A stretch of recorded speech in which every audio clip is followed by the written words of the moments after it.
to my channel. If you had tuned in earlier, I was reading a book called A Novel Murderer.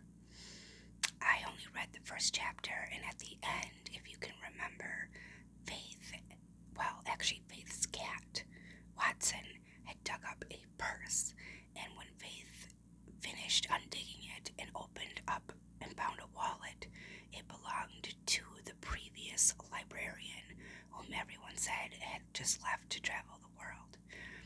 So it ended a little fishy as to what was going on.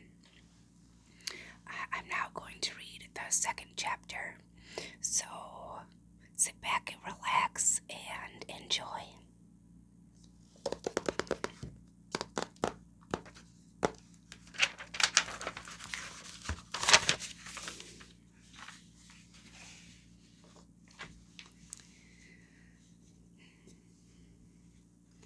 Faith searched through the purse, unzipping each little pocket and reaching her hand inside.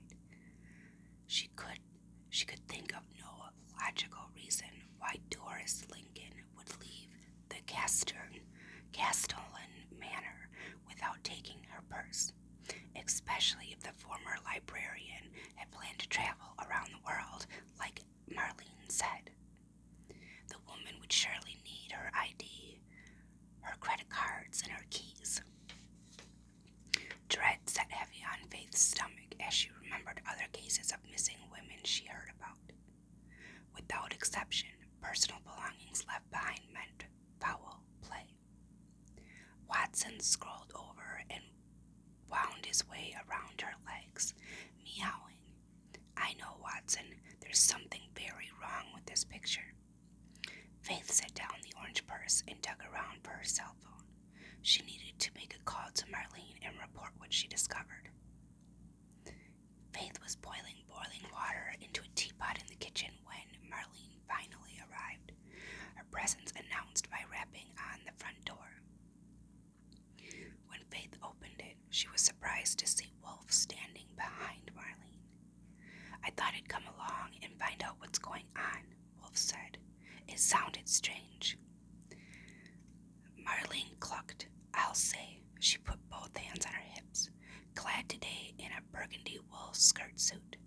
"Where's this purse that supposedly belongs to Doris?" she said. "It's in the kitchen." Faith gestured. "Follow me." Faith had set the dirty purse on a piece of newspaper on an otherwise empty counter. She found her gloves in her pocket and slid them on. "Why are you doing that?" Marlene asked, her eyes narrowing. "Afraid you'll get your hands dirty."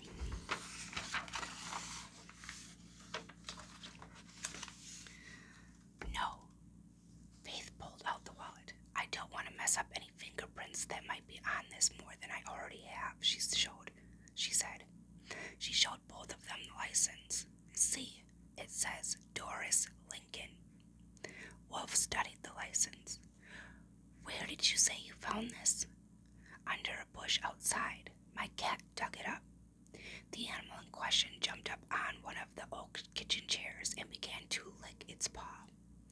Marlene's lip curled at the sight. Maybe Doris misplaced it and couldn't wait around to find it before she left. That wouldn't explain how it got buried in the garden. Faith shook her head. "I think foul play is involved." The assistant manager clapped a hand to her forehead. "Foul play? This is ridiculous. We're not living in a mystery novel. I can't have you going around making absurd accusations. You're new. What would you even know about Marlene?" Wolf's tone was sharp. "Calm down. Morbid stories like this could seriously damage our reputation." Marlene sputtered before grumbling into silence. "Let me worry about that." Wolf's gaze was somber when his eyes met Faith's. "Call the police."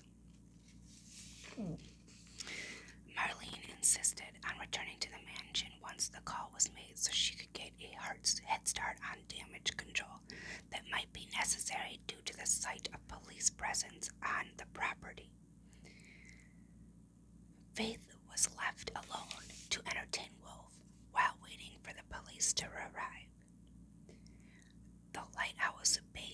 Badger promised it wouldn't be long. At Faith's invitation, Wolf sat in the kitchen table next to Watson. "Would you like a cup of tea, Mr. Jackson?" Faith opened the cupboard to pull out mugs, wrestling with whether or not to bring up the counterfeit Sherlock Holmes book. What if I'm wrong? Maybe I should look at it again and then call Aunt Ellie. "Please call me Wolf. We're fairly informal around Castleton." He reached out a hand and gently stroked Watson's head. "I'd love a cup as long as it isn't any of that herbal stuff. It always tastes like boiled sticks to me." Watson tolerated the attention for a moment and then jumped down and stalked into the other room. "Okay, Wolf, and I am Faith, as you know." She laughed nervously, still not entirely comfortable with her new boss. No herbal tea here. It's fully caffeinated English." She set 2 mugs on the table and filled them with steaming liquid. Fortunately, she managed to control the shaking of the hand holding the teapot. Not only was she reeling from discovering the forged book, but now there was a mystery of Doris's purse. She had a really bad feeling about the entire situation. "English tea, huh? Have you been across the pond?" Faith picked up her mug, enjoying the warmth as she cradled it in her hands. "Yes, I studied 2 semesters abroad," she shrugged. "I figured I was going to become an expert on English literature and history. I needed to go there." "Good point. I travel to London frequently on business. Hate the weather, love the ambiance." "Agreed." They drank in silence for a minute, Faith racking her brain about what to say.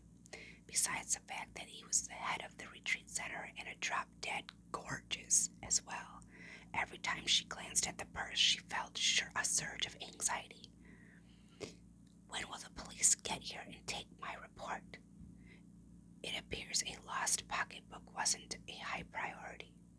Wolf was quiet too, and he also kept shooting glances at the purse. They both gave sighs of relief when someone finally started knocking on the front door.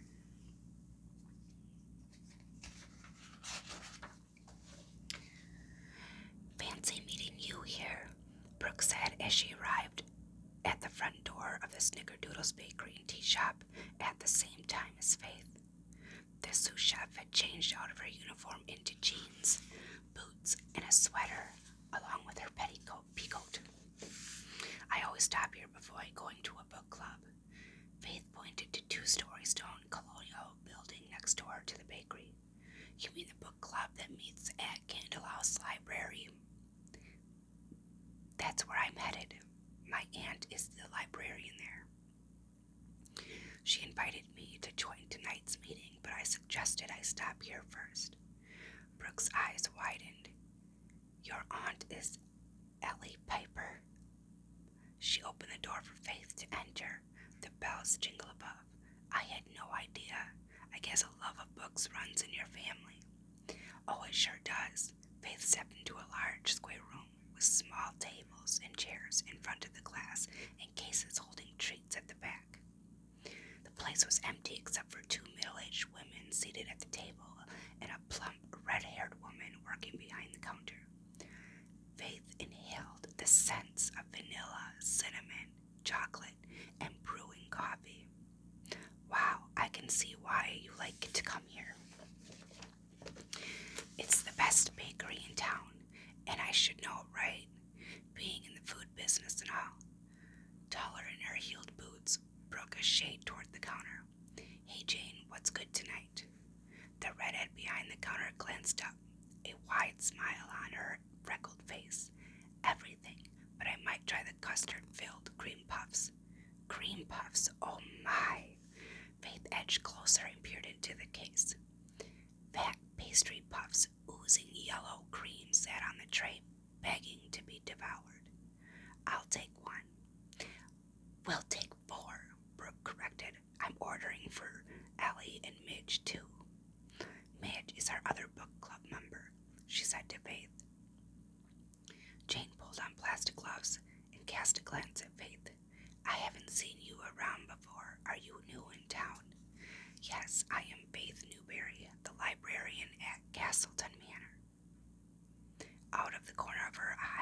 saw two customers turn to stare, obviously listening.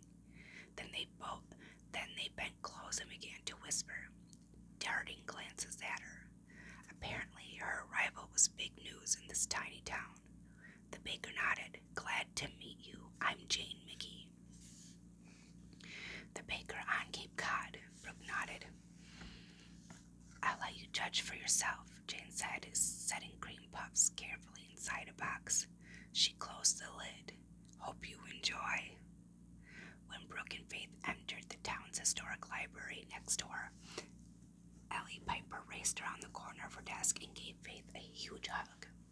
I'm so glad to have you living in the Lighthouse Bay.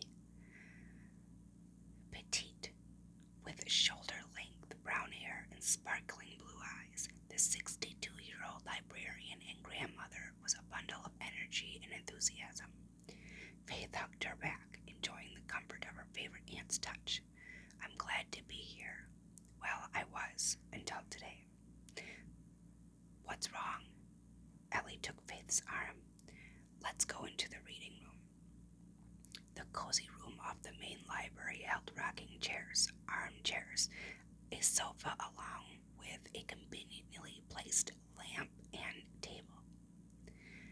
All were strategically situated to have a view of the massive fireplace once used to melt tallow when the 18th century building served as a small candle factory. A woman sitting in the rocker rose as the trio entered. Of medium height and weight, she had shoulder-length blonde hair and green eyes. Hi, my name is Midge Foster. She had a slight southern accent, barely to add a lilt. You must be Ellie's niece. She pointed with a polished red fingernail to the tiny chihuahua lying at her feet. And this little thing is Addis. The dog wore an orange hat with a big pom-pom and matching sweater. Hi, I'm Faith, and if I'd known pets were welcome, I would have brought my cat. It seemed people in Lighthouse Bay took their pets everywhere. Midge is the vet for Castleton Manor, Brooke said as she set down a drink tray on the center table and took a cup. Faith set the pastry box beside it and opened the lid and asked, So, you make house calls? She was amazed at this news. She didn't think vets did that anymore.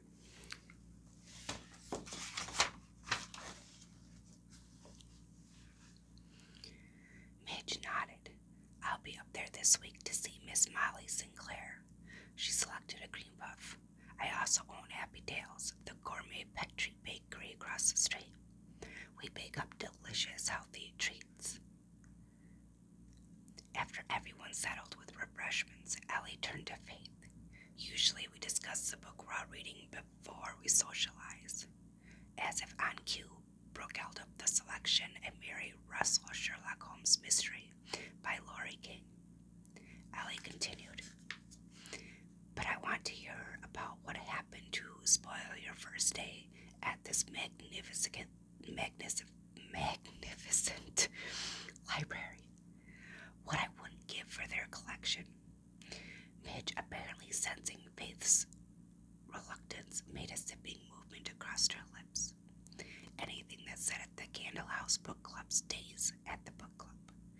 Faith studied the circle of concerned faces, sensing she could trust Brooke and Midge.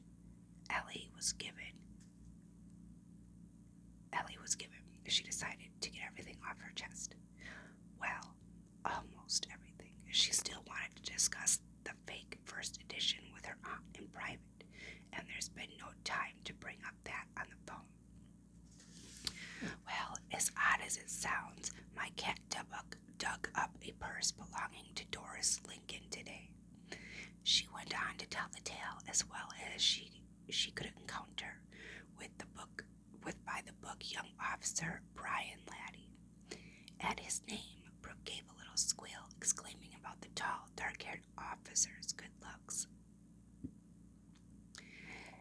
He may be attractive, but I never met anyone so skeptical, Faith said. He doubted every word I said. I almost felt like he thought I buried the purse. The whole thing is really strange. How could Doris go on a world cruise without her wallet? Allie propped one hand in her chin, thinking, does anyone know when she left the area? Labor Day weekend, Brooke said. She was at Castleton on Saturday and not there on Tuesday when most of us got back. The retreat was closed Sunday to Monday. Peter and I were out of town visiting the kids, so I'm no help, said Midge. I was here that weekend, and remember Ellie? Faith asked. We had a lobster lunch with a goodbye to summer as a goodbye to summer. Dread nodded her stomach. I think something awful might have happened to Doris. Ellie reached over and patted her knee. Let's hope not. At least it's in the hands of the police now. 15 minutes before closing the library at Castleton Manor the next day, a retreat guest wearing a deer stalker cap stepping into the library and stared around at the empty room in confusion. This was the fifth person Faith had seen in such attire, and the first woman. The rest of her outfits from the Victorian era, a long sweeping skirt and nip in the jacket.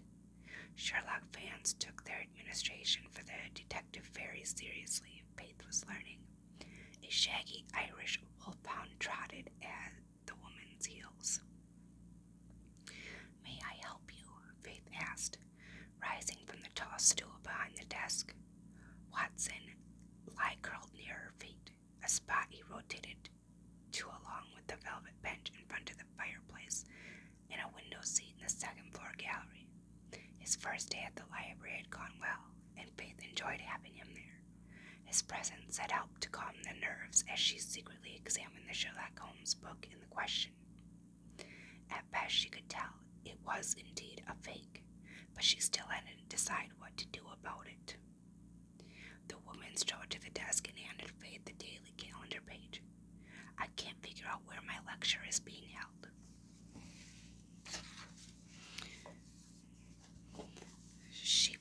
She pointed to the woman in Sherlock's world, a list along with what would Sherlock do. The wolfhound thrust his big nose under the desk, and Watson edged into Faith's foot. Let me check the map. Faith placed a laminated mansion map on the desk so she and the woman could both see it. The wolfhound got into his belly and tried to insert his entire body into the small slot available under the desk. Watson hissed and swiped at the dog's nose. The dog howled and buckled back upward, jolting the desk. Clancy, get out from under there, the woman ordered. Faith reached down and nudged the cat backward. All she needed was for her cat to injure a guest's animal. At the dog's second howl, Watson bolted from the gallery stairs. I'm so sorry about that. Faith turned to glare at Watson, but he was nowhere in sight. The woman pulled her dog out from under the desk and examined his nose. It's fine. I think he was more freaked out than hurt. She patted the dog and stood. Now that excitement's over, let's find out where my lecture is. Once Faith sent the woman and her dog on their way, she realized it was past closing time. Fortunately, no other browsers were in the library, so it was only a matter of turning the hanging sign to close and locking the doors. Then she went around and dimmed the lights, leaving only the one on the desk illuminated. She gathered her belongings, either to get back to the cottage, put up her feet, and drink a cup of tea in front of her fire. The second day at the manor had sped by, and she'd barely had a chance to think about the orange birds planted in the garden. Watson, she called. Where are you, Rumpy? The second name was her pet name for the short-tailed cat. She circled the room, checking behind furniture and curtains. He must be upstairs. She climbed the stairs to the gallery level and searched thoroughly there, calling his name every few minutes. Come on, Watson, it's time to go home. Hopefully he hadn't managed to sneak out of the hall. If he had, he could go anywhere in the vast building. 3 stories and a basement. There was no telling what a curious cat might hide. Faith sighed, her shoulders slumping, the vision of hot tea by her own fireside quickly fading. She climbed down the stairs to the main floor of the library. As she was walking past the fireplace area, she heard a faint meow. Watson, she checked all the furniture, looking behind the cushions and kneeling down to peer underneath. No cat. The meow came again, from the direction of the wall. Faith stared at it, confused. Has he somehow gotten behind the bookcase? But how could that be? They're built in. Faith pressed her ear against the paneling near the hanging tapestry. Come on, meow for me, Rumpy. He obligatingly did. That little rascal is behind the wall. Faith ran out for her cell phone. There was only one person she knew who could help with this problem. The man who grew up in the castle, which was Wolf Jackson.